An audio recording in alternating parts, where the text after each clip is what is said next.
Hello viewers, edX learning এ আপনাদের স্বাগত। SLST নবম দশম প্র্যাকটিস সেটের আরো একটি ভিডিও নিয়ে আপনাদের কাছে আমি ইজিদুল। পূর্বের ভিডিওগুলোতে আপনারা খুব ভালো রেসপন্স দেখিয়েছেন। আশা করি এই ভিডিওটিতেও আপনাদের কাছ থেকে ভালো রেসপন্স পাবো। আপনারা অনেকেই ভিডিও দেখছেন কিন্তু চ্যানেলটি সাবস্ক্রাইব করছেন না। প্র্যাকটিস সেটগুলি যদি আপনাদের উপকারে এসে থাকে তাহলে চ্যানেলটি সাবস্ক্রাইব করে পাশে থাকবেন। চ্যানেলের কন্টেন্ট গুলো ভালো লাগলে লাইক ও শেয়ার করবেন আর কমেন্ট করে আপনাদের ফিডব্যাক জানাতে ভুলবেন না। চলুন তাহলে শুরু করা যাক আজকের প্রথম প্রশ্ন দিয়ে। আজকের প্রথম প্রশ্ন হলো 1 নম্বর, শ্রীকৃষ্ণ কীর্তন কাব্যের প্রকৃত নাম কি? তো এর উত্তর হবে শ্রীকৃষ্ণ বিজয়, না শ্রীকৃষ্ণ মঙ্গল, না শ্রীকৃষ্ণ সন্দর্ভ, না একটিও নয়। তো এর উত্তর হবে গ, শ্রীকৃষ্ণ সন্দর্ভ, যেটা এই বইয়ের শ্রীকৃষ্ণ কীর্তন বইয়ের যে চিরকুটে লেখা ছিল শ্রীকৃষ্ণ সন্দর্ভ নামটা। এবার 2 নম্বর প্রশ্ন, শ্রীকৃষ্ণ কীর্তন কাব্যের কোন খণ্ডে বর্ষা ঋতুর কথা পাওয়া যায়? তাহলে কোন খণ্ডে পাওয়া যায়? এটা হবে, উত্তর হবে নৌকা খণ্ড। নৌকা খণ্ড এবং দান খণ্ডে কি হয়? দান খণ্ড যে আছে, দান খণ্ডে, এই দুই খণ্ডে পাওয়া যায় বর্ষা ঋতুর কথা। তো এখানে যেহেতু দান খণ্ড নেই, তাহলে এর উত্তর হবে নৌকা খণ্ড। ভারতচন্দ্রের কৌলিক উপাধি কি ছিল? তো ভারতচন্দ্রের কৌলিক উপাধি কি ছিল? সেন, মুখোপাধ্যায়, চট্টোপাধ্যায়, না একটিও নয়। তো এর উত্তর হবে মুখোপাধ্যায়। বুঝা গেল? 4 নম্বর প্রশ্ন হলো, দেখো, যে নিচ যদি উচ্চ ভাষে সুবুদ্ধি উড়ায়ে হাসে, এই প্রবাদ বাক্যটি পাওয়া যায়, এই প্রবাদ বাক্যটি পাওয়া যায় ভারতচন্দ্রের কাব্যে পাওয়া যায়। এটার উত্তর ভারতচন্দ্র। তো এর পরের প্রশ্ন 5 নম্বর, 5 নম্বর প্রশ্নে আসি, কি আছে, যে বিদ্যাপতির বৈষ্ণব পদের সংখ্যা হলো 900, 700, 600, না 500?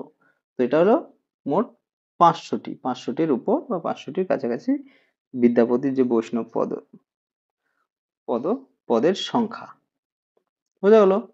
তো আজকের যে সেটটা আছে এটা একটা স্পেশাল একটা সেট, কারণ বাংলা সাহিত্যের যে তোমার সাহিত্যের ইতিহাস যে আছে সেগুলো বেশি কভার করা হয়েছে, এবং তার সঙ্গে পরের দিকে মোটামুটি 20টা বাংলা সাহিত্যের ইতিহাসের প্রশ্ন আছে, এবং মধ্যযুগটা বেশি করে এখানে আছে। তারপরে পরের যে 30টা প্রশ্ন, যে 50টা প্রশ্নে প্রায় 30টা প্রশ্ন আছে টেক্সচুয়াল প্রশ্ন, হ্যাঁ, বা আমাদের যে 9-10 এর যে টেক্সট আছে সেই সংক্রান্ত আছে। আর তার সঙ্গে থাকছে, আমি যে বাকি পূর্বের যে প্র্যাকটিস সেটগুলোতে প্রফেসর শঙ্কুর যে গল্পগুলো, এক একটা গল্প এক এক দিন ধরেছিলাম, তো আজকেও ঠিক সেরকম থাকছে, যে শেরিং এর স্মরণ শক্তি যে আছে, প্রফেসর শঙ্কুর যে চতুর্থ গল্প শেরিং এর স্মরণ শক্তি, সেই শেরিং এর স্মরণ শক্তি থেকে মোট আজকে প্রায় 43টা প্রশ্ন তোমাদের জন্য থাকছে। তো ভিডিওটির শেষ পর্যন্ত দেখার চেষ্টা করো। আর যদি ভিডিওটা ভালো লেগে থাকে তো অবশ্যই লাইক করবে এবং কমেন্টে জানাবে যে তোমরা কি চাও, মানে তোমাদের, মানে কি বিষয়ে ভিডিও আনলে, মানে তোমাদের দরকার আর কি। তো সেটা অবশ্যই কমেন্টে জানাবে, আর একটা লাইক অবশ্যই দেবে। তো আসি এবার আমি 6 নম্বর প্রশ্নে। 6 নম্বর প্রশ্নে কি আছে, যে বধূ কি আর বলিব তোরে, আক্ষেপণারোগের এই পদটির কর্তা হলেন পদকর্তা। সেই আক্ষেপণারোগের এই যে পদটির পদকর্তা হলেন কে হবে এখানে? চণ্ডীদাস, গোবিন্দ দাস, জ্ঞানদাস, না বিদ্যাপতি? তো এর উত্তর হবে ক নম্বর, চণ্ডীদাস। ঠিক আছে। 7 নম্বর প্রশ্ন, 7 নম্বর প্রশ্নে কি আছে, যে কৃত্তিবাসী রামায়ণ মোট কয়টি খণ্ডে বিন্যস্ত? 5টি, 4টি, 3টি, না 7টি? তো এর উত্তর হবে মোট 7টি। 8 নম্বর প্রশ্ন, মালাধর বসুর কাব্যের নাম হলো শ্রীকৃষ্ণ বিজয়, শ্রীকৃষ্ণ কীট মঙ্গল না গোবিন্দ মঙ্গল না তোমার ক এবং গ দুটোই। তো মালাধর বসুর যে কাব্যের নাম শ্রীকৃষ্ণ বিজয় বিজয়, তিনি ভাগবতের কি হয়, দশম এবং একাদশ স্কন্ধের অনুবাদ করেন শ্রীকৃষ্ণ বিজয়। তো তার কাব্যের এই যে নাম হলো সেটা শ্রীকৃষ্ণ বিজয় আর গোবিন্দমঙ্গল। তাহলে উত্তর হবে ঘ নম্বর, ক এবং গ ও গ দুটোই সঠিক উত্তর। তার মানে শ্রীকৃষ্ণ বিজয় আর গোবিন্দমঙ্গল দুটো সেম। এবার 9 নম্বর প্রশ্নে আসি যে চৈতন্য চরিতামৃত কাব্যটি মোট কয়টি ভাগে বিন্যস্ত? চৈতন্য চরিতামৃত মোট 3টি ভাগে বিভক্ত। এর উত্তর হবে 3টি খণ্ডে বিভক্ত। তো আদি খণ্ডে কত কত আছে? তার যে আদি খণ্ডে অধ্যায়ের সংখ্যা আছে কত? 17টি। তারপরে মধ্যখণ্ডে হলো 25টি। আর এটা হলো শ্রী চৈতন্য চরিতামৃত কৃষ্ণদাস কবিরাজের 25টি, এবং অন্তখণ্ড আছে, অন্তলীলা যেটা আছে সেখানে 20টি। মোট 62টি। মোট 62টি অধ্যায়ে বিন্যস্ত কৃষ্ণদাস কবিরাজের শ্রী চৈতন্য চরিতামৃত যে গ্রন্থ আছে। এবার 10 নম্বর আসি। 10 নম্বরে কি আছে যে লোড চন্দ্রানী কাব্যের শেষ অংশ সমাপ্ত করেন কে? এটা কি লোড চন্দ্রানী কার আমরা জানি? এটা জানি দৌলত কাজী। আরাকান রাজসভার যে দুজন কবি, বিখ্যাত দুজন কবি, একজন হলো সৈয়দ আলাউল আর একজন দৌলত কাজী। তো দৌলত কাজীর যে কাব্য সেটা সমাপ্ত করেন কি সৈয়দ আলাউল। ঠিক আছে, এর উত্তর হবে সৈয়দ আলাউল বা কবি আলাউল। 11 নম্বর, মেঘনাদ বধ কাব্যটি মধুসূদন দত্ত কাকে উৎসর্গ করেন? এটা হবে রাজা দিগম্বর মিত্রকে। এর উত্তর গ নম্বর, রাজা দিগম্বর মিত্রকে। 12 নম্বর আছে বিহারীলাল চক্রবর্তীর নিসর্গ সন্দর্শন কাব্যটি প্রকাশিত হয় কোন পত্রিকায়? এখানে দেখো পূর্বী পত্রিকা, পূর্বাশা পত্রিকা, ভান্ডার পত্রিকা না অকাল। এখানে অকাল বন্ধু এটা হবে না, এটা হবে অবোধ বন্ধু। এটা টাইপিং মিস্টেক, অবোধ বন্ধু পত্রিকায়। তো এর উত্তর হবে অবোধ বন্ধু পত্রিকা। আর এই যে নিসর্গ সন্দর্শন যে আছে কাব্যটি, মোট 7টি সর্গ আছে। হ্যাঁ, 7টি স্বর্গে বিভক্ত। আর এটা পয়ার ছন্দে লেখা। এটা কি পয়ার ছন্দে লেখা। আর এর প্রকাশকাল কত? 1800। এর প্রকাশকাল হলো 1870। ঠিক আছে, এবার আসি পরের প্রশ্ন, 12 নম্বর প্রশ্নে আসি। এই 12 নম্বর প্রশ্নটা দেখার চেষ্টা করো কি আছে। 12 নম্বর প্রশ্ন, 12 নম্বর প্রশ্ন গেল। এবার আসি 13 নম্বর প্রশ্ন। 13 নম্বর প্রশ্নে কি আছে? স্বভাবত ইহারা শ্রমশীলা, কার্যপ্রিয়, সাহসী ও সত্যবাদী। লেখিকা কাদের সম্পর্কে বলেছেন? এটা হলো কি যে হিমালয় দর্শন বেগম রোকেয়ার যে আছে, হিমালয় দর্শন সেখান থেকে এই লাইনটা নেওয়া আছে। তো এখানে এই যে ইহারা বলতে এখানে কাদের বলা আছে? নেপালিদের, ভুটানিদের না ক খ দুজনেই না একটিও নয়? তো এর উত্তর হবে ভুটানিদের বলেছে। বোঝা গেল?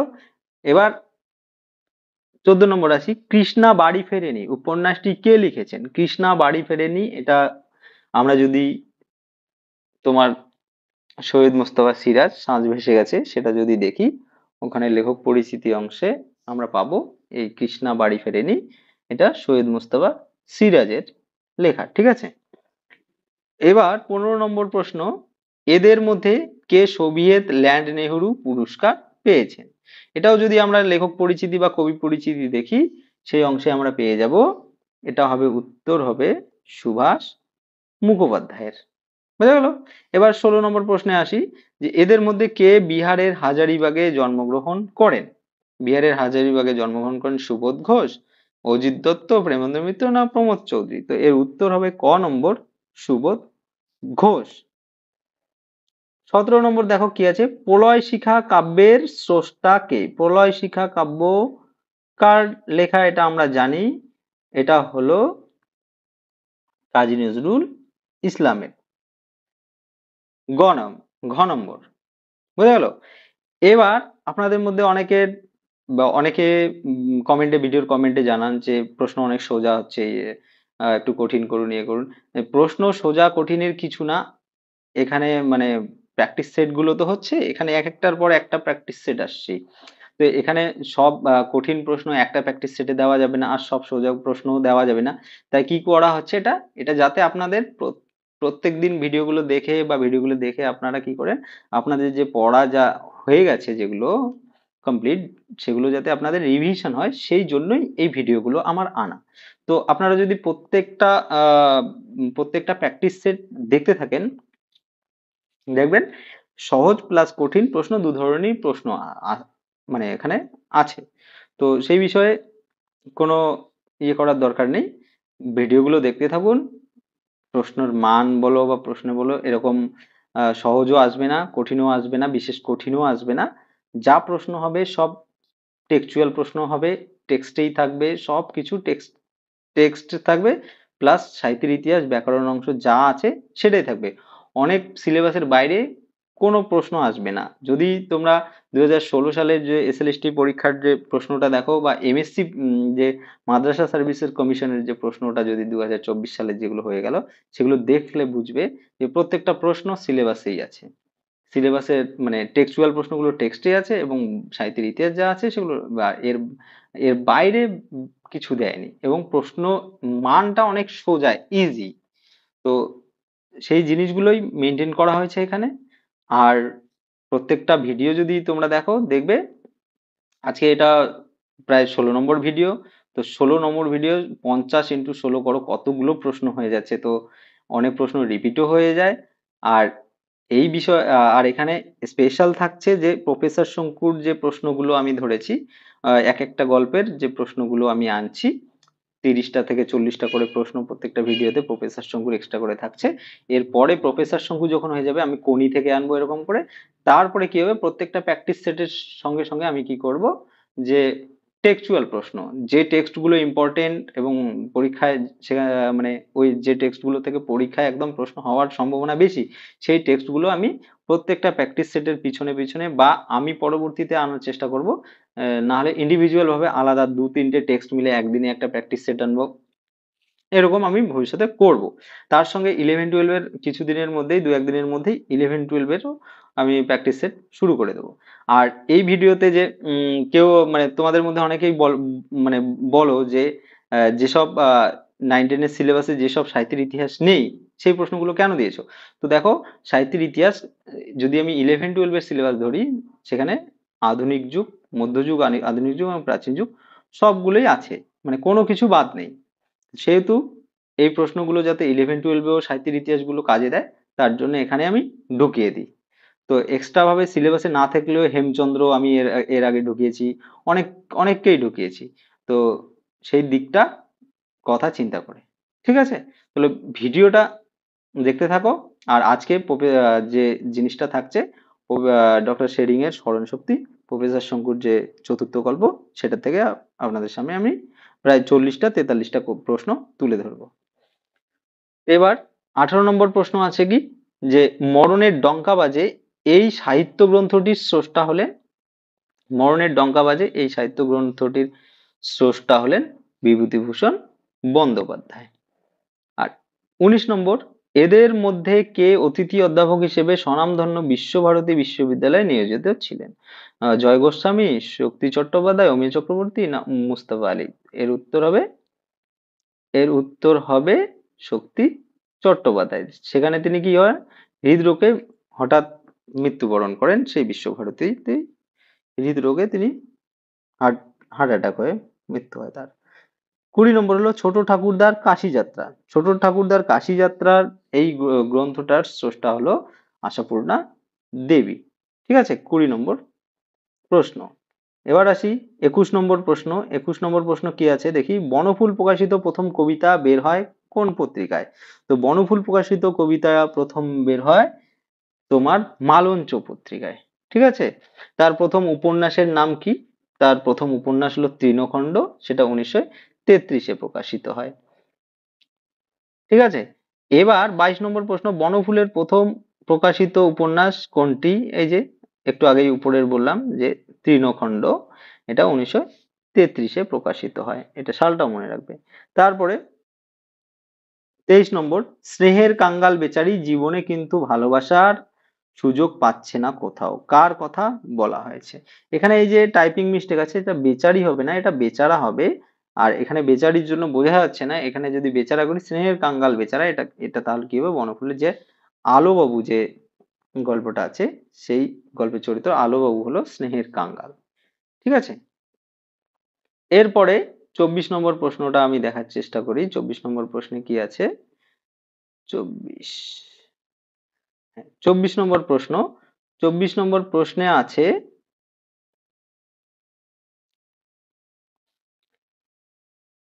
কি আছে, যে আমি চাই পৃথিবী ছড়াক আমার পৃথিবী আমি পরিশ্রম করে খুঁজে নেব। কোন কবিতার অংশ? এটা হলো নবনীতা দেবসেনের পৃথিবী বারুক রোজ, সেই কবিতার এটা একটা লাইন। 25 নম্বর, কবির সঙ্গীতে বেজে উঠেছিল সুন্দরের আরাধনা, কোন কবিতার অংশ? কবির সঙ্গীতে বেজে উঠেছিল সুন্দরের আরাধনা, এটা হলো আফ্রিকা কবিতার অংশ। আর আফ্রিকা কবিতাটির কাব্যগ্রন্থ হলো পত্রপুট, 1935 সালে এটা লিখিত পত্রপুট কাব্যটা। আর এই যে পত্রপুট আফ্রিকা কবিতাটি কোন গ্রন্থ, কোন কাব্যগ্রন্থের অন্তর্গত? এটা 2016 SLST 11-12 এটা পড়ে এসেছিল এই প্রশ্নটা। 26 নম্বর হলো, দেখো, রাজচন্দ্র তার বিশিষ্ট বন্ধু দ্বারকানাথ ঠাকুরকে কত টাকা ধার দিয়েছিলেন? 50,000, 1 লক্ষ, 2 লক্ষ, 3 লক্ষ। তো এর উত্তর হবে গ নম্বর, 2 লক্ষ টাকা ধার দিয়েছিলেন। 27 নম্বর দেখো, শরৎচন্দ্র চট্টোপাধ্যায়ের কোন পেন সংগ্রহের নেশা ছিল? খাগের পেন, ফাউন্টেন পেন, পালকের পেন, না স্টাইলাস পেন? তো এর উত্তর হবে খ নম্বর, ফাউন্টেন পেন। ঠিক আছে, এবার 28 নম্বর কি আছে? ওস্তাদ,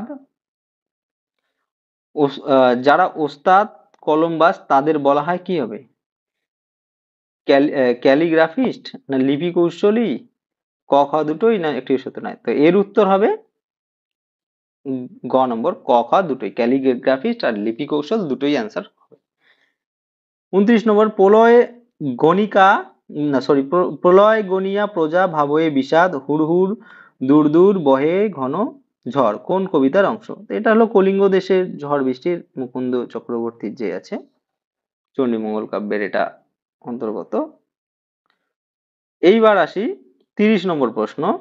30 নম্বর প্রশ্নে কি বলছে? চন্দ্রনাথ গল্পের স্রষ্টা হলেন, চন্দ্রনাথ গল্প কার লেখা? চন্দ্রনাথ গল্পের লেখক হলেন তারাশঙ্কর বন্দ্যোপাধ্যায়। আর এই যে চন্দ্রনাথ গল্পটা, এটা তারাশঙ্কর বন্দ্যোপাধ্যায়ের কোন উপন্যাসের অন্তর্গত? সেটা হলো আগুন উপন্যাসের অন্তর্গত চন্দ্রনাথ গল্পটা। ঠিক আছে, 31 নম্বর আছে, আকাশে 7টি তারা কবিতাটি কবি হলেন, এটা কি হবে? আকাশে 7টি তারা সরি, জীবনানন্দ দাশের একটা, এটা কবিতা একটা। ঠিক আছে, জীবনানন্দ দাশের। আর আকাশে 7টি তারা কবিতাটি রূপসী বাংলা কাব্যগ্রন্থের অন্তর্গত। আর রূপসী বাংলা কাব্য গ্রন্থটি 1957 সালে প্রকাশিত। আর এই যে আকাশের 7টি তারা, সেই এই কবিতাটি রূপসী বাংলা কাব্যের 6 সংখ্যক কবিতা। ঠিক আছে, 32 নম্বর, ইলিয়াস কোথাকার বাসিন্দা ছিলেন? উফা প্রদেশের। এটা সোজা, ইলিয়াস গল্পের যে প্রথম লাইন সেটাই এটা। 33 নম্বর কি আছে? ভারতবর্ষের মাটির উপর থেকে শেষবারের মতো পা তুলে নিলুম, কোন গল্পের অংশ এটি? এটা গল্প নয়, একটা প্রবন্ধ। এটা হলো পথে প্রবাসে উপোস, ভারতবাসী আহার, না সুয়েজ খালে হাঙর শিকার? তো এটা হবে ক নম্বর, পথে প্রবাসে, ভারতবর্ষের মাটি থেকে শেষবারের মতো পা তুলে নিয়েছিল এটা। আর এরপরে সেই পথে প্রবাসে থেকে আরেকটা লাইন, আরেকটা প্রশ্ন কি আছে? 34 নম্বর, লোহিত ও ভূমধ্যসাগরের মধ্যে একটি সেতু রয়েছে, সেটি হলো কি হবে? পোর্ট সৈয়দ, সুয়েজ যোজক, না মারিওপোল, না সেন্ট পার্ক? তো এর হবে উত্তর সুয়েজ যোজক। ঠিক আছে, এর পরের প্রশ্ন 35 নম্বর প্রশ্নে আসি। 35 নম্বর প্রশ্ন কি আছে দেখি। হ্যাঁ, 35 নম্বর প্রশ্ন, যে ভুটানিরা, এটা ওই হিমালয় দর্শন বেগম রোকেয়ার, সেখান থেকে নেওয়া হয়েছে এই প্রশ্নটা। কি আছে? যে ভুটানিরা নিজেদের কি পরিচয় দেন? ভুটানিরা নিজেদের কি বলে? পাহাড়নি বলে। গ নম্বর হবে উত্তর পাহাড়নি। আর বাইরের লোকেদের তারা কি বলে? নিচে কা আদমি। ঠিক আছে। আর 36 নম্বর দেখো কি আছে, ইলিয়াস ও তার স্ত্রী কার বাড়িতে ভাড়াটে মজুর হিসেবে কাজ করতেন? মোহাম্মদ পাশা, মোহাম্মদ আনোয়ার, মোহাম্মদ শাহ, না এদের কেউ নয়। তো গ নম্বর হবে উত্তর, মোহাম্মদ শাহের বাড়িতে ইলিয়াস এবং তার স্ত্রী ভাড়াটে মজুরদার কাজ করতেন। 37 নম্বর কি আছে, যে ইলিয়াস গল্পটি তর্জমা কে করেছেন? ইলিয়াস গল্পটি তর্জমা করেছেন মনীন্দ্র গুপ্ত। আর আমাদের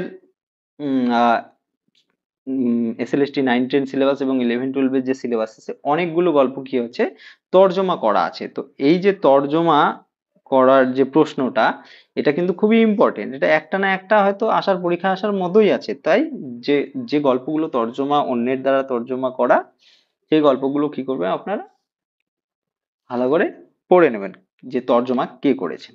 ঠিক আছে।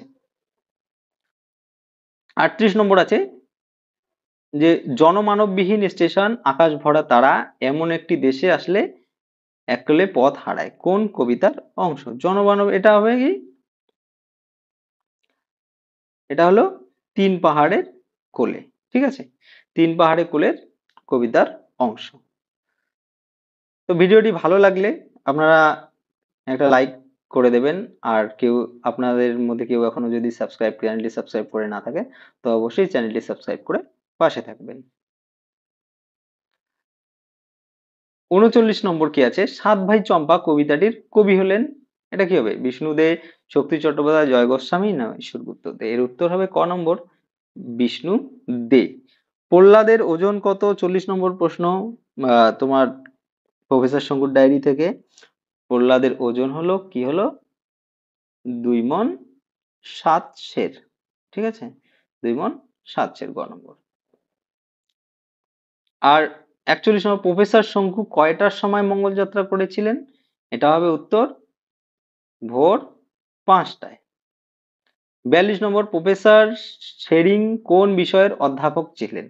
পদার্থবিদ্যা, রসায়ন না কি জুলজি, এখানে বলছে জুল ইংরেজি, যাই হোক টাইপিং মিস্টেক। আর ল্যাটিন কি হবে? এটার উত্তর হবে পদার্থবিজ্ঞান। ঠিক আছে, পদার্থবিদ্যা। 43 নম্বর প্রশ্ন, তোমার কোনি থেকে, রবীন্দ্র সরোবরের কত মাইল সাঁতার প্রতিযোগিতার কথা আছে? সেটা রবীন্দ্র সরোবরে 1 মাইল সাঁতার প্রতিযোগিতার কথা আছে। 44 নম্বর হলো কনিরা কয় ভাই বোন? 5, 6, 7, 8। তাহলে কনিরা হলো 7 ভাই বোন। ঠিক আছে। তো 44 নম্বর, সরি 45 নম্বর কি আছে, বসুন্ধরা শব্দটি সন্ধিবদ্ধ পদ হলো? এটার উত্তর হবে খ নম্বর, বসুম যোগ ধরা। ঠিক আছে। 46 নম্বর, ব্যুৎপত্তি শব্দটির সন্ধিবদ্ধ পদ, এটা হবে একটা ব্যঞ্জন সন্ধি। সরি, এটা ব্যঞ্জন সন্ধি নয়, এটা হলো নিপাতনের সিদ্ধ সন্ধি মনে হয়। যাই হোক, আমি শিওর নই, হয় নিপাতনের সিদ্ধ সন্ধি হবে মনে হয়। তো এটা বি যোগ উৎপত্তি, এর উত্তর খ নম্বর। ঠিক আছে। এইবার আসি 47 নম্বর প্রশ্নে। 47 নম্বর প্রশ্ন কি আছে দেখি, যে 47 নম্বর প্রশ্ন, যে অনুরূপ হলো রূপের যোগ্য, এটি কোন সমাসের উদাহরণ? এই যে, এটা একটু কনফিউজড আছি আমি, এটা কোনটা হবে। তো আপনাদের মধ্যে যদি কেউ জেনে থাকেন যে এই 47 নম্বর, এটা কোন অনুরূপ, এটা রূপের যোগ্য, এটি কোন সমাস হবে? এটা ব্যতিহার বহুব্রী, না ব্যাধিকরণ বহুব্রী, না অব্যয়ীভাব, না কর্মধারা? এটা কি হবে আপনারা এটা জানাতে পারেন, কমেন্ট বক্সে অবশ্যই জানাবেন। তাহলে এবার আমি 48-এ আসি, যে কৃষ্ণ কিশোর, এটা হলো কিশোর যে কৃষ্ণ, এটি কোন সমাস? এটা হবে কর্মধারয় সমাস, কিশোর যে কৃষ্ণ। ঠিক আছে। এবার আসি 49, সকলের তরে সকলে আমরা, এখানে কোন কারকের উপস্থিতি রয়েছে? সকলের তরে সকলে আমরা, এখানে হলো এটা কোন কারক? এটা হলো নিমিত্ত কারকের উপস্থিতি আছে। 50 নম্বর শেষ প্রশ্ন, এরপরে আসবে তোমার প্রফেসর শঙ্কুর ডায়েরির যে চতুর্থ গল্প, তোমার কি আছে এটা, যে ডক্টর শেরিং এর স্মরণ শক্তি, সেই ডক্টর শেরিং এর স্মরণ শক্তিটাই এরপরে শুরু হবে। এটা হলো প্রদাহ শব্দটির প্রত্যয়বদ্ধ রূপ হলো খ নম্বর প্রদহ যোগ ঘ ইয়। ঠিক আছে, এরপরে আসি পরবর্তী প্রশ্ন, প্রফেসর শঙ্কু থেকে শেরিং এর স্মরণ শক্তি যে গল্প আছে সেখান থেকে আমি এবার শুরু করব। আর ভিডিওটি ভালো লাগলে লাইক দিয়ে পাশে থাকবে। আর আপনাদের মধ্যে অনেকেই ভিডিও দেখেন কিন্তু চ্যানেল সাবস্ক্রাইব করেন না। ভিডিওগুলি ভালো লাগলে চ্যানেলটি সাবস্ক্রাইব করবেন, করে পাশে থাকা বেল আইকনটি টিপে দেবেন, যাতে সবার আগে ভিডিওটি আপনি দেখতে পারেন। তাহলে এবার শুরু করি আজকের গল্প, ডক্টর শেরিং এর স্মরণ শক্তি। সেখানকার মোট 40টার উপরে প্রশ্ন আসে, তো ভিডিওটি শেষ পর্যন্ত দেখার চেষ্টা করো। কি আছে যে শেরিং এর স্মরণ শক্তি কোন দিনের ডায়েরি দিয়ে শুরু হয়েছে, এটা একটা ভাইটাল প্রশ্ন। প্রফেসর শঙ্কুর যে গল্পগুলো সেগুলো সবগুলোই ঠিকঠাক এরকম, যে তার যে তারিখগুলো খুবই গুরুত্বপূর্ণ। তো এর উত্তর হবে গ নম্বর, 2 জানুয়ারি বা 2রা জানুয়ারি। ঠিক আছে, এই 2 জানুয়ারি দিয়েই 2রা জানুয়ারি দিয়েই শুরু হয়েছে। এবার এই গল্পে কি আছে, একটা যন্ত্রের নাম আছে রিমেমব্রেন। যন্ত্রটি কিসের মতো দেখতে? ঠিক আছে, তো এটা হবে ক নম্বর উত্তর, হাল ফ্যাশনের টুপি বা হেলমেটের মতো। 3 নম্বর প্রশ্ন কি আছে, যে রিমেমব্রেন প্রফেসর শঙ্কুর কত বছরের অক্লান্ত পরিশ্রমের ফল? এটার উত্তর কি হবে? এটার উত্তর হবে 3.5 বছরের অক্লান্ত পরিশ্রমের ফল। ঠিক আছে, ভিডিওটি অনেক বড় হবে, কারণ এখানে প্রফেসর শঙ্কুর যে ডক্টরের শেরিং এর স্মরণ শক্তি, সেখানে 40টা প্রায় প্রশ্ন আছে, তাই ভিডিওটি অনেক বড় হবে। আপনারা ভিডিওটি শেষ পর্যন্ত দেখার চেষ্টা করুন। আর অবশ্যই এই প্রফেসর শঙ্কুর যা প্রশ্নগুলো আমি আনছি, এর বাইরে আমার মনে হয় না কোনো প্রশ্ন পরীক্ষায় আসার মতো আছে। মোটামুটি সব প্রশ্নই আমি কভার করার চেষ্টা করেছি। আর এই প্রশ্নগুলো যদি আপনারা প্র্যাকটিস করেন বা ভালো করে মনে রাখার চেষ্টা করেন বা ভিডিওটা দেখেন মনোযোগ দিয়ে, তাহলে এখান থেকেই পরীক্ষায় প্রশ্ন পেয়ে যাবেন। একদম এটা 100% গ্যারান্টি। পরীক্ষা এসএলএসটি পরীক্ষা হয়ে যাবে, তার পরের দিন এসে মিলিয়ে এসে কমেন্টে জানাবেন অবশ্যই যদি না আসে। তো এটা হলো 4 নম্বর প্রশ্ন। কি আছে, রিমেমব্রেনের ভিতরে কতগুলি তারের সূক্ষ্মাতিসূক্ষ্ম জটিল স্নায়বিক বিস্তার আছে? এবার 4 নম্বর, 4-এর উত্তর কি হবে? 72,000, 72 লক্ষ, না 72টি, না 72 কোটি? এর উত্তর হবে 72,000। ঠিক আছে, গত মাসের 7 তারিখে প্রহ্লাদ বাজার থেকে কোন মাছ এনেছিল বলে রিমেমব্রেন যন্ত্রের মাধ্যমে তার মনে পড়ে? তাহলে এটার কি হবে উত্তর 5 নম্বরের? 5-এর গ নম্বর, ট্যাংরা মাছ এনেছিল প্রহ্লাদ, সেটা তার মনে পড়ে। ঠিক আছে, 6 নম্বর প্রশ্ন কি আছে, সাধারণ মানুষের মাথায় স্পষ্ট এবং আবছা মিলিয়ে কত স্মৃতি জমা থাকে? 1 কোটি, 1 কোটি কোটি, না 1.5 কোটি, না 1.5 কোটি কোটি? তো এই 6 নম্বরের উত্তর হবে খ, 1 কোটি কোটি। ঠিক আছে, এবার 7 নম্বর প্রশ্ন, 7-এর উত্তর কি হবে, যে রিমেমব্রেন যন্ত্রের সাহায্যে প্রফেসর শঙ্কু তার কত বছরের স্মৃতি মনে করেছেন? এটা কি হবে? 7-এর 1 বছর 3 মাসের স্মৃতি মনে করেছেন। ঠিক আছে, এবার আসি পরের 8 নম্বর প্রশ্ন, প্রশ্ন নম্বর 8। দেখি কি আছে, এই যে প্রশ্ন নম্বর 8-এ আছে, দেখো, যে প্রফেসর শঙ্কুর 1 বছর 3 মাস বয়সে সেই অঞ্চলের ম্যাজিস্ট্রেট ছিলেন কে? 1 বছর 3 মাস যখন প্রফেসর শঙ্কুর বয়স, সেই অঞ্চলের ম্যাজিস্ট্রেট কে ছিলেন? ম্যাজিস্ট্রেট ছিলেন হলো ব্ল্যাকওয়েল সাহেব। ঠিক আছে, এর উত্তর ব্ল্যাকওয়েল। এবার 9 নম্বর দেখো, ব্ল্যাকওয়েল সাহেবের কুকুরের রং কি ছিল? ব্ল্যাকওয়েল সাহেবের কুকুরের রং ছিল সাদা। ঠিক আছে, এবার 10 নম্বর প্রশ্ন, ব্ল্যাকওয়েল সাহেব সম্পর্কিত কোন স্মৃতি প্রফেসর শঙ্কু রিমেম্বারেন্স যন্ত্রের সাহায্যে মনে করেছিলেন? এর হলো উত্তর, তার কুকুরের যে জাত, সেই কুকুরের জাতটি কি সেটা তিনি মনে করেছিলেন। ঠিক আছে, এবার 11 নম্বর প্রশ্নে আসি। 11 নম্বর প্রশ্নটা কি আছে, যে ব্ল্যাকওয়েল সাহেবের কুকুরটি কোন জাতের ছিল? ব্ল্যাকওয়েল সাহেবের যে কুকুরটা ছিল সেটা তার জাত ছিল বুল টেরিয়ার। ঠিক আছে, 12 নম্বর, যে রিমেম্বারেন্স যন্ত্র সম্বন্ধে প্রফেসর শঙ্কু ইংল্যান্ডের কোন পত্রিকায় প্রবন্ধ লিখে পাঠিয়েছিলেন?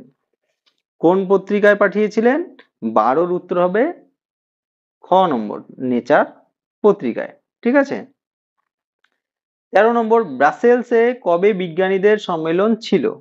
ব্রাসেলসে বিজ্ঞানীদের সম্মেলন ছিল 7ই মে। ঠিক আছে, এবার 14 নম্বর প্রশ্নে আসি। 14 নম্বর কি আছে দেখো, যে ডক্টর শেরিং এর স্মরণ শক্তি গদ্যাংশে আমেরিকার কোন করোড়পতি শিল্পপতির কথা আছে? তো 14-র উত্তর হবে হিরাম হোরেনস্টাইন। ঠিক আছে, হিরাম হোরেনস্টাইন। এরপরে 15 নম্বর প্রশ্নে আসি, কি আছে 15 নম্বর প্রশ্ন দেখি। তার আগে 15 নম্বর প্রশ্ন পড়ার আগে আমি আপনাদের জিজ্ঞেস করতে চাই, যে এই যে আমি যে প্রফেসর শঙ্কুর যে প্রশ্ন উত্তরগুলো আনছি, এগুলো আপনাদের কেমন লাগছে সেটা কমেন্ট করে অবশ্যই আমাকে একটু ফিডব্যাক জানাবেন। যদি আপনাদের ফিডব্যাক গুলো আমাকে একটু অনুপ্রেরণা দেয়, তার জন্য অবশ্যই কমেন্ট করুন।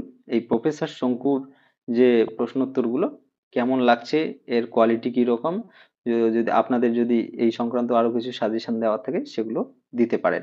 আর ভিডিওটি স্কিপ করবেন না, শেষ পর্যন্ত দেখুন। প্রশ্নগুলো খুবই ভাইটাল এবং খুবই একদম আপনাদের দেখবেন প্রফেসর শঙ্কু যদি আপনারা পড়ে থাকেন, এখান থেকে প্রত্যেকটা প্রশ্নই আমি প্রায় আনার চেষ্টা করেছি। এবার 15 নম্বরে দেখি, যে হিরাম হোরেনস্টাইন তার জীবনের কোন সময়ের ঘটনার কথা মনে করার জন্য রিমেম্বারেন্স যন্ত্রের ব্যবহার করতে চেয়েছিলেন? তাহলে এটার উত্তর হবে 15 নম্বরের, তার জীবনের 27 বছর বয়সের আগেকার ঘটনার কথা। ঠিক আছে, এটা খ নম্বর উত্তর। 16 নম্বর আছে, যে প্রফেসর শঙ্কু কবে খবরের কাগজে সুইজারল্যান্ডের বিশ্রী অ্যাক্সিডেন্টের কথা পড়েছিলেন? এটা 16 নম্বরের উত্তর হবে কি হবে?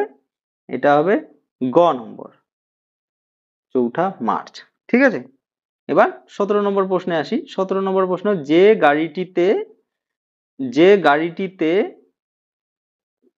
গাড়িতে অ্যাক্সিডেন্ট হয় তাতে কে ছিলেন? যে গাড়িটিতে অ্যাক্সিডেন্ট হয় তাতে কে ছিলেন? 17 নম্বরের উত্তর হবে এখানে অটো লুবিন ছিলেন, আর ডক্টর হিয়েরো ডক্টর হিয়েরোনিমাস শেরিং ছিলেন, ড্রাইভার ছিলেন। তার মানে এটা কি হবে, এখানে ঘ নম্বর উত্তর হবে সবাই ছিলেন। ঠিক আছে, সবগুলি ঠিক। 18 নম্বর প্রশ্ন, বিজ্ঞানী অটো লুবিন কোথাকার বাসিন্দা ছিলেন? বিজ্ঞানী অটো লুবিন কোথাকার বাসিন্দা ছিলেন? এটার উত্তর হবে সুইজারল্যান্ডের। ঠিক আছে, শেরিং কোথাকার বাসিন্দা ছিলেন? শেরিং ছিলেন অস্ট্রিয়ার বাসিন্দা। আর 20 নম্বর, প্রফেসর শঙ্কু কবে ওয়ালেনস্টাড শহরে পৌঁছেছিলেন? 20 নম্বরের উত্তর আছে কি 8ই মার্চ। ঠিক আছে, এরপরে 21 নম্বর প্রশ্নে আসি। কি আছে 21 নম্বর প্রশ্ন? 21 নম্বর প্রশ্ন আছে দেখো, যে চূর্ণ বিচূর্ণ হওয়া গাড়িটি মেষপালকটি রাস্তা থেকে কত ফুট নিচে দেখেছিলেন? 21 নম্বরের উত্তর হবে 1500 ফুট, 1000 ফুট, 500 ফুট না 800 ফুট। তো এর উত্তর হবে খ নম্বর, হ্যাঁ, 1000 ফুট। 22 নম্বর, অ্যাক্সিডেন্টের পর বেঁচে গিয়েছিল, কে বেঁচে গিয়েছিল? লুবিন, ড্রাইভার, শেরিং না কেউই না? তো এর উত্তর হবে শেরিং বেঁচে গিয়েছিল। ঠিক আছে, 23 নম্বর, শেরিং এর দেহ রাস্তা থেকে কত ফুট নিচে ঝোপে আটকে গিয়েছিল? 23 নম্বরের উত্তর হবে 50 ফুট, 40 ফুট, 60 ফুট না 30 ফুট? তো এর উত্তর হবে ঘ নম্বর, 30 ফুট। ঠিক আছে, এবার 24 নম্বর প্রশ্নে আসি। 24 নম্বর প্রশ্নে দেখো কি আছে, যে যে লুবিন ও শেরিং কার কাছে বিশ্রামের জন্য যাচ্ছিলেন? অ্যাডভোকেট নরবার্ট বুশের কাছে, না বায়োকেমিস্ট নরবার্ট বুশের কাছে, না প্রফেসর নরবার্ট বুশ, না মার্চেন্ট নরবার্ট বুশ? তার মানে এখানে প্রশ্নটা হলো এটা যে নরবার্ট বুশ কে ছিলেন। তো নরবার্ট বুশ কি নরবার্ট বুশ ছিলেন 24 বায়োকেমিস্ট ছিলেন। বায়োকেমিস্ট নরবার্ট বুশের কাছে গিয়েছিলেন। 25 কি আছে যে প্রফেসর শঙ্কুকে তার রিমেমব্রেন যন্ত্র নিয়ে যাওয়ার জন্য কে টেলিগ্রাম করেছিল? ঠিক আছে, 25 উত্তর হবে নরবার্ট বুশ। ঠিক আছে, এবার 26 কি আছে, 26 প্রশ্ন যে বুশের সঙ্গে কোথায় কত বছর আগে প্রফেসর শঙ্কুর পরিচয় হয়? এটার উত্তর হবে 26 ঘ নম্বর, 10 বছর আগে ফ্লোরেন্সের বিজ্ঞানী সম্মেলনে। 27 দেখি কি আছে যে কত প্রফেসর শঙ্কু আবিষ্কৃত যন্ত্রটির ওজন কত? ঠিক আছে, তাহলে এর উত্তর হবে 8 কিলো। ঠিক আছে, 27 খ। এরপরে আসি পরের যে প্রশ্ন, 28 প্রশ্ন। সেই 28 প্রশ্নে আসি যে অ্যাক্সিডেন্ট হওয়া গাড়িটির গন্তব্য কোথায় ছিল? ঠিক আছে, অ্যাক্সিডেন্ট হওয়া গাড়িটির গন্তব্য ছিল সুইজারল্যান্ডের ওয়ালেনস্টাড শহরে। ঠিক আছে, আর 29 জুরিক থেকে ওয়ালেনস্টাড কত দূরে? 29 খ নম্বর উত্তর যে 60 কিলোমিটার। ঠিক আছে, এবার 30 প্রশ্ন। 30 প্রশ্নে কি আছে যে ওয়ালেনস্টাড শহরে কোন লেক আছে? ঠিক আছে, ওয়ালেনস্টাড শহরে কোন লেক আছে? তাহলে এর উত্তর হবে ওয়ালেন লেক। ঠিক আছে, এবার 31 বুশের ছেলে উইলির বয়স কত? বুশের ছেলে যে উইলি তার বয়স কত? 31 3 বছর হবে উত্তর। ঠিক আছে, আর 32 উইলি প্রফেসর শঙ্কুকে কি দিয়েছিল? উইলি প্রফেসর শঙ্কুকে দিয়েছিল, 32 উত্তর হবে একটি চুরুট দিয়েছিল। ঠিক আছে, আর এই যে উইলির হাতে যে চুরুট ছিল, চুরুটের যে কেস ছিল, সেই কেসটি, চুরুটের কেসটি কার ছিল? এটা প্রশ্ন আপনাদের জন্য, এটা আপনারা কমেন্ট করে জানাবেন। আর ভিডিওটা কেমন লাগলো সেটা জানাতে ভুলবেন না। আর চ্যানেলটি যদি এখনো সাবস্ক্রাইব করে না থাকে তাহলে সাবস্ক্রাইব করবেন, আর ভিডিওটি ভালো লাগলে লাইক করবেন। আশা করি আজকের পর্বের প্রশ্নগুলো আপনাদের পরীক্ষা প্রস্তুতিতে অনেকটা সাহায্য করবে। এই সিরিজের বাকি ভিডিওগুলি দেখার জন্য ডেসক্রিপশন বক্সের লিঙ্কে যান। পূর্বের সমস্ত ভিডিওর লিঙ্ক সেখানে দেওয়া আছে। আর ভিডিওটি আপনাদের উপকারে আসলে চ্যানেলটি সাবস্ক্রাইব করে পাশে থাকবেন এবং অবশ্যই লাইক ও শেয়ার করবেন। ধন্যবাদ, দেখা হচ্ছে পরের ভিডিওতে।